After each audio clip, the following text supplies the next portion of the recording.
Hey, everybody. Welcome back to the podcast. Before we jump right into the episode, I have a special announcement. We are doing another round of the Connect Method Parenting Study. That's so fun. I wasn't sure we'd do a third round, but we are. We're still collecting data and evidence to show the impact Connect Method Parenting has on real families with real situations. And we'd like to bump the number up that have gone through the study a little bit more. So we're doing it again, and we're starting July 8th, which is just around the corner. If you haven't heard about the Connect Method Parenting Study, let me just tell you a little bit about it. If you're interested, you will need to apply and pay a deposit that is refundable after the 8 weeks. And all of that is explained on the website, why we do the deposit, why you get it back, how you get it back, all of the things. But let me explain for just a second what you get when you come through the study. So we're tracking people going through the first 8 weeks of League, which is called the Parenting Pivot. After the pivot, you transition into something called CMP Mastery. You can ask me more about that later, but here's the important part. While you're in the pivot, which is a phenomenal boot camp, and the reason is because the emphasis is on implementation. There are daily, weekly, and monthly assignments that you will do and will be recorded in our custom app. The assignments are essential in turning Connect Method parenting principles into connected relationships. There are also, almost every day of the week, there's office hours available that you can join to either listen or get coached. In fact, if you listen to the episode I had with Amelia, who came into our February group and is still a part of the CMP world, she talks about how office hours are her favorite thing because on office hours, we take real problems, we apply real principles, and you get to see how it actually works in real life. And whether you're the one asking the questions or you're listening in, you are learning so much and your brain is going to see the possibilities of parent from a place of connection, not correction. So that's powerful. You get dozens of feedback comments from me and my team through the app on the assignments that you do throughout the course. And this feedback, it's going to help you know that you are truly walking on the Connect Method parenting path. So you're going to have all of the hands-on help you need to build those relationships you want with your kids and get them to want to listen to you. And that's really an important distinction. Want to listen to you. So I'm so excited for this next group of the CMP study. I'm not sure we'll do it again. We'll see what they say. If I need more people, we'll do it again. But regardless, now is the time. I mean, we're in summer and your kids are home more, and we want to make the most use of this time. We want to double down on the relationships, on the understanding, on the connective responses we're having when there's off-track behavior. Now's the time to learn it. So if you're interested, and you want to jump in on July 8th, you can go over to cmp.works/study. I'll link it in the show notes too, and find out about what's happening so that you can apply, get your refundable deposit in, and join us starting July 8th. And if you're afraid because you're going to be traveling, you can do this on the go. It takes a couple of, I'd say plan on 3 hours a week of investing in the learning and the implementation and assignments. And then the rest of it's just you're doing it with your kids already. You're already parenting, so you're just going to be using these principles inside the container of being a parent already, so there's no extra time. If you have questions, shoot us an email at hello@connectmethodparenting.com. And I'm going to just share a couple of comments that we've gotten from people, just a really short sampling right after this so you can hear what parents have said about it. And then we'll just transition right into the episode. Right, we'll talk to you soon. Bye. I just can never express how great this has been and how thankful I am. It's been everything. It's been so good. Like, are we only 2 weeks in? It's like night and day already. There's just been this total shift. Like our hearts are like so connected. Thank you. I'm so grateful. I really see the change. So fun. And that's just the tip of the iceberg. So if you're ready to create a change in your parenting, you're ready to go from corrective to connective parenting, I would love for you to come participate in the study. All right, on with the show. It's easier to talk about a memory than it is to talk about an emotion. Welcome to the Connect Method Parenting Podcast, where correction is out, connection is in, and your kids want to listen to you. I'm Andy Martineau, creator of Connect Method Parenting, here to help you stay calm, confident, and connected no matter what. Hello, hello, everyone. I'm so happy to be with you and to be sharing another chapter from my book today at CMP Book Club Thursday. Every Thursday for 15 weeks in a row, I'm reading you a chapter from my book, Connect Method Parenting. I love sharing it with you all chapter by chapter. And if you want to follow along with the hard copy, you're always welcome to go grab that on Amazon. But if you prefer audiobooks, just keep popping back in here every Thursday and I'll read you another chapter of my book 1 week at a time. Also, I don't know if you heard, but I created a companion workbook to go along with the book. So you can download your very own copy of the companion workbook at cmp.works/CWB. I've included that link in the show notes. And you can use that workbook to help you implement all of the things we talk about each week in the chapter that I share with you. If you want to start back at the beginning, if you're catching this midstream and you haven't started with chapter 1, you can catch chapter 1 starting in episode 32. All right, I'm excited about today's chapter. Let's do it. Chapter 13, Stay. You don't need to fix your kids. You just need to love them and they'll fix themselves. Stay, verb. Offering your child support, kindness, safety, compassion, and acceptance, even though your child is offering a tantrum, unkind words, or frustration towards you. Not judging your child's behavior or emotions. Staying emotionally close and available, regardless of how big, loud, disruptive, or awful your child's emotions feel to you.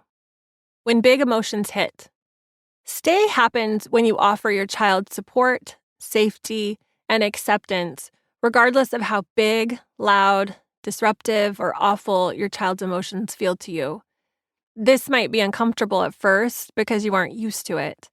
When she's gotten frustrated, had a meltdown, or yelled in the past, your nervous system and emotional state likely ended up matching her nervous system and emotional state.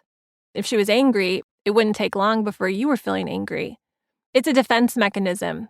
Even though you aren't really under attack and don't need protection, stay is the art of offering kindness and acceptance towards her, even though she's offering a tantrum, unkind words, or frustration towards you. Reminding yourself as you stay that the emotions that are coming out of your child have nothing to do with you. A gracious stay is often needed when your child is experiencing a big emotion. She may be disappointed, frustrated, or upset because of a limit you set. Or she may be frustrated about something completely unrelated to you. Maybe because a friend was mean to her.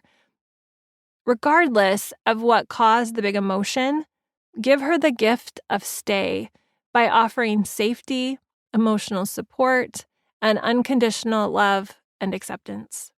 Fight the fire with compassion.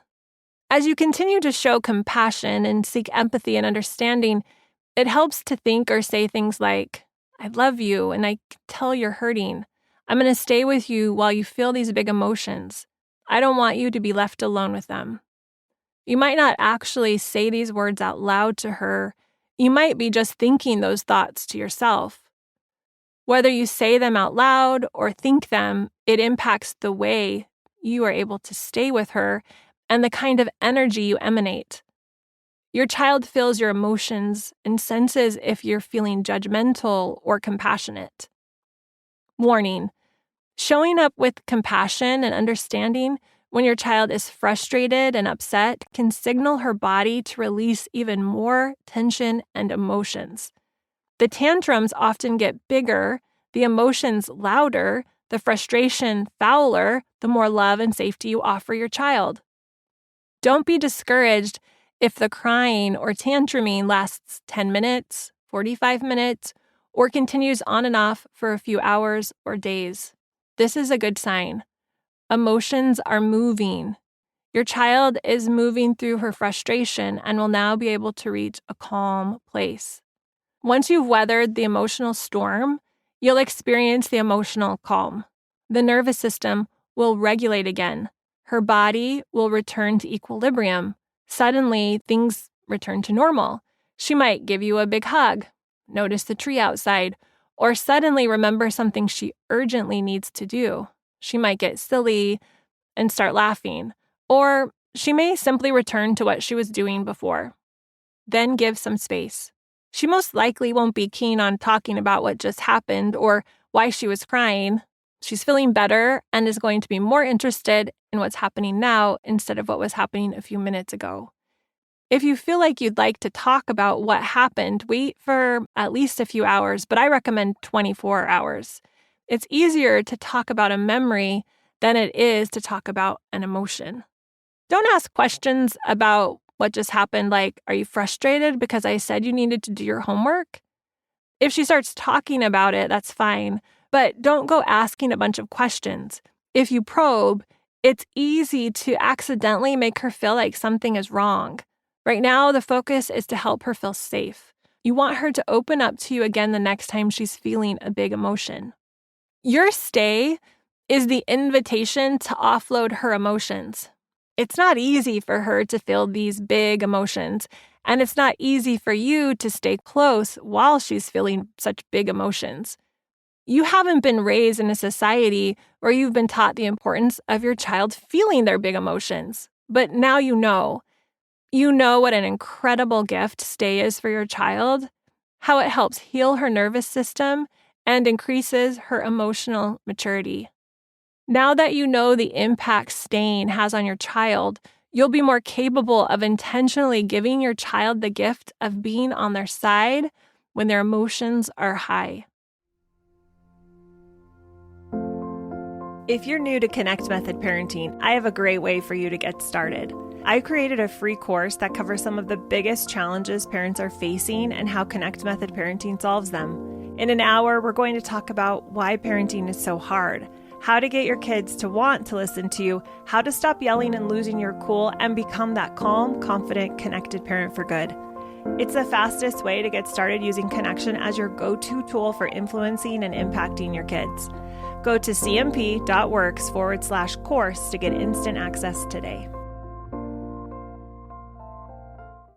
Help her move from mad to sad. When you give your child permission to get angry and release her emotions, your brain might think you're letting her get away with something. But the only thing you're letting her get away with is being a totally normal human. You aren't enabling her bad behavior or making the situation worse. You are making the situation better. You're allowing your child to release the frustration. This is emotional work. As she cries, she's releasing and purging emotions that will contaminate her relationships and life if held inside. You're helping her let go of indigestible emotions she doesn't need. You're welcoming all the emotions that bubble up. Your goal while you're staying isn't better manners or better behavior. Those will happen once she's felt the emotions. Your goal is to give love and connection without conditions. I like to think about stay as an emotional release session. Emotional release sessions help your child fully express and feel his emotions. You're taking responsibility for maintaining the relationship no matter what he says, does, or feels. You're working towards your ultimate goal to help your child fulfill his or her potential. Providing safety and compassion for your child throughout her meltdown is vital for her to effectively release her emotions. If your child doesn't have that safe space to feel her emotions, the difficult behavior that's been coming out, the berating, crying, yelling, won't result in them shedding their feelings. It will come out as attacking energy instead of healing energy and stay stuck in her body, causing more off-track behavior and struggles for her in the future. Time with versus time out. To recap, when your child is crying, having a tantrum, or storming, it might mean she needs you close by. She needs to feel your comforting touch. She needs your steady connection and belief in her goodness. She needs the safety of you sheltering her until she can think again. She may need some verbal reassurance. Have you ever been in a crisis, but the tears didn't start flowing until your friends arrived to help you? Once your support system arrived, you began to process what just happened. The trembling and releasing of the feelings began. You needed safety and security. You needed the feeling of connection and care from people who loved you. Once you had that, you started crying. Without a sense of protection and safety, it's hard to shed your feelings of hurt. Learn to take a punch. One of the most valuable parenting skills you'll ever learn is how to take a punch and not take it personally. The meltdown that resulted when you asked your kids to do their chores, the tantrum when you tell your toddler he can't have another cookie, the defiance from your teenager who thinks your midnight curfew is ridiculous. These situations can feel brutal, almost like your kids are trying to knock you out and get you to give up and drop out of parenting altogether. Emotions of frustration, hopelessness, and annoyance bubble up inside of you. Whether you like it or not, parenting gets you an automatic front row seat to how you respond to and deal with the negative actions of other people, your kids. I've learned through my 20 plus years of parenting to not take anything the kids do or say personally, which can be tricky since everything with parenting seems personal. Brace for impact. Here are a few tips on how to take a proverbial punch from your kids. An invitation for understanding. The trouble with us parents is that we have great imaginations. We are excellent at picturing worst-case scenarios, beating ourselves up for not being more patient, and second-guessing every decision we make. Fear is imagination used against you. Your child's off-track behavior is simply an invitation for deeper understanding. Strengthen your muscles. The best way to get better at taking a punch is to learn how to take them. Plan how you want to respond to their off-track behavior. Show up, try out your plan, evaluate, make a new plan, show up again. The more you show up to challenging situations with your kids and try to set limits with compassion and firmness, the better you'll get at it. The more you practice, the more you'll realize the kids' punches can't hurt you. The good news is that you won't have to wait long for another opportunity to practice. Roll with the punches. You can't control what your kids do or say. You can't stop them from struggling or having a meltdown. But you can control the way you respond to their off-track behavior. You can decide to lean in with curiosity instead of criticism. When your child is really struggling and you don't know if you can handle it, remind yourself that every time your child is struggling or has off-track behavior, it's an opportunity for more connection and more understanding. Practice staying compassionate when you feel triggered. Practice believing in your child's goodness when they're struggling and challenging you. Practice remembering that no matter how it seems, everything is working for the benefit of you and your child, not against you. Heal your tender spots. If you feel a layer of hurt or trauma that is too sensitive or close to be exposed right now, love and accept yourself. You are doing your best. It's okay to take as much time as you need to heal and deal with the challenges your children present to you. Find someone who will listen and love you, someone who you feel safe with and can help you release the tender spots you'd like to heal. Take your time, trust yourself. You'll know when you're ready to work through these things. When you're ready, looking at your vulnerable places and healing old wounds will help you connect more with yourself and your children. Welcome, failure. It's going to take practice and lots of failure, but it's worth it because you know you want a close, connected, trusting relationship with your children. You want them to come to you when they are struggling. You want them to feel safe. You want them to know you'll be there for them no matter what. You want to have fun and enjoy parenting more. You are playing the long game. It's a game where there are no winners or losers. You are learning how to level up your parenting life. Failure is an essential part of the equation. Every failure means you're right on track. Discomfort is the currency to your parenting success. Empathy is my favorite form of magic. When I finished reading this poem for the first time, I cried. In the most tender, incredible way, John Rodell had captured the essence of stay in a way I never could. So, with his permission, I end the stay chapter with his poem. You found me sobbing on the lawn, and you asked me why I was crying. I forced a smile and said, my heart keeps breaking. I expected you to try and talk me out of my breakdown. Instead, you simply touched my wet face with your open palm, and my tears sunk into your soft skin like seeds. And suddenly, a small vine with pink blooms grew out of your wrist, and it wrapped around me. And suddenly, there were dozens of these little vines with these pink blooms sprouting out of you and swaddling themselves all over me. And suddenly, the space that once existed between us became a garden of pastel mercy. And suddenly, I heard a thunderclap inside of me.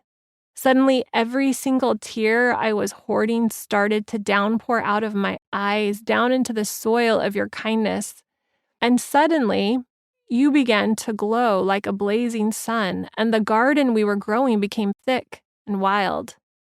Suddenly, I could only smell the flowing fragrance of peace that, to me, smelled just like lilacs, though I'm told it smells different for everyone. And suddenly, I could feel one of your vines slip in under one of my scars and wrap around my heart. And suddenly, I could feel the vine stitching my broken pieces back together. And suddenly, the other vines lifted us both off of the ground and up into the late August sky. And suddenly, we became tangled up together in the sky jungle paradise of connection that can only exist between two trembling humans. Oh, my love, there are so many miracles that can happen when a teardropper meets a tear catcher. It causes a chemical reaction that makes every other element to gawk and gather. It causes a cosmic reaction that summons an angel to come and sing us love songs from the trees. Oh, empathy is my favorite form of magic. Sometimes the simplest of questions can grow a new Eden.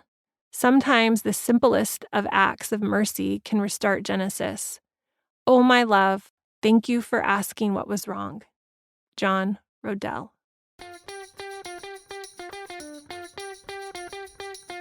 If you enjoyed listening to this podcast, come check out League, my Connect Method parenting coaching program, where we take this material and we apply it using my proven formula. Head over to cmp.works/join.